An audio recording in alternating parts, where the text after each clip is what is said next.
It's When Fists Fly with Big Nige. I'm here with the new Southern Area welterweight champion, Samuel Antwi. Yes. Congratulations, my brother. Thank you so much, bro. Fantastic victory, fantastic performance. How would you rate your performance today? What would I give it out of 10? What do you think? Probably like a lot better. Yeah. It started off like 6.5. 6, yeah. We've got a lot more. Yeah, exactly. Yeah, we've got a lot more to come. A lot more to come. You know, you just seen the start of it. Just seen the start of it. Good to hear, man. Yeah. As I mentioned, before we even begin, I said to all the man, British Warriors, this is basically one of the best fights we've seen since we've been coming in. Okay. So thank you for that, The brother. last few days, everyone was saying that this fight could have been for maybe the English or the British rather than just the Southern area. But Sam's been wanting to fight another prospect for a long time. So listen, he's been offered loads of fights.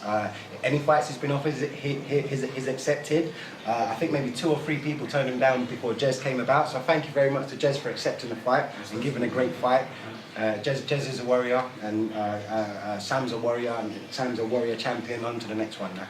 Most definitely. So take us through the rounds, bro, because in my opinion, the first 2 rounds, he came out with a lot of energy, but I felt he was exerting himself, and you was just riding through the punches, soaking it up.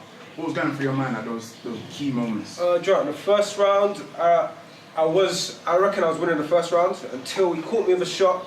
They thought he had me going, so he started to throw a lot more shots. Got the crowd going, and then you know, I was slipping a lot of shots. He was catching me with some shots, but I looked to the crowd that it looked like he was having me on the back. But I was on the back, but I wasn't too hurt.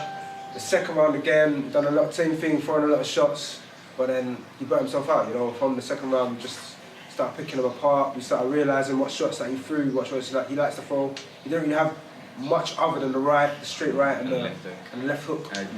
History repeats itself as well, and Jez is a very fast starter. If you watch any of his previous fights, and even any of his stoppages, it's always been around the first, the second or the third, and then after he sorts the gas out a bit. I don't know if he was struggling with the weight or whatnot, but yeah, so we knew the first few rounds would have been rocky, but Sam's got a massive heart, and well done to him.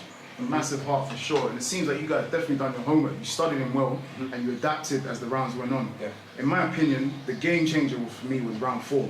That's when the tables turned, and you started controlling the fight, dictating it, and it looked like he was running out of options. Yeah. Was that something that was planned, or you was just going with the punches and just adapting as it go on? It's just adapting in the ring, you know, because my coach watches my opponents and he tells me they do this, they do that. I don't really like to watch my opponents because I think it might play in the mind too much, but my coach does all the studying of the opponents. He tells me their strengths, their weaknesses, and he mentioned he's got a good right hand, and he likes to leap him with the left hook, and that's what he was doing tonight. So we saw it, we saw the speed of the punches, we saw the power of the punches, and as the rounds went on, we were able to counter off the punches, see the punches come in, slip, counter, and then, you know, that's how we got him out. We started picking them apart, breaking them down, and got him out of them. Most definitely, yeah.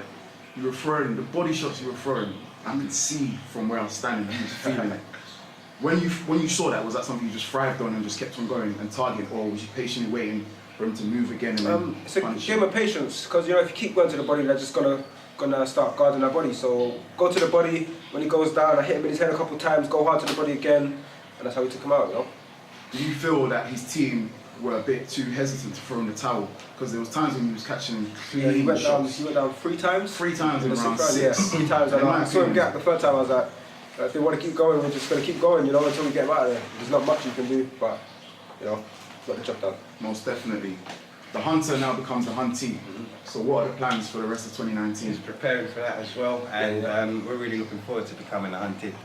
We're going to sit down, we're going to speak to his manager, we're going to come up with the best options for Sam. We're in the business of Sam Antwi, and we're going to take it forward for Sam.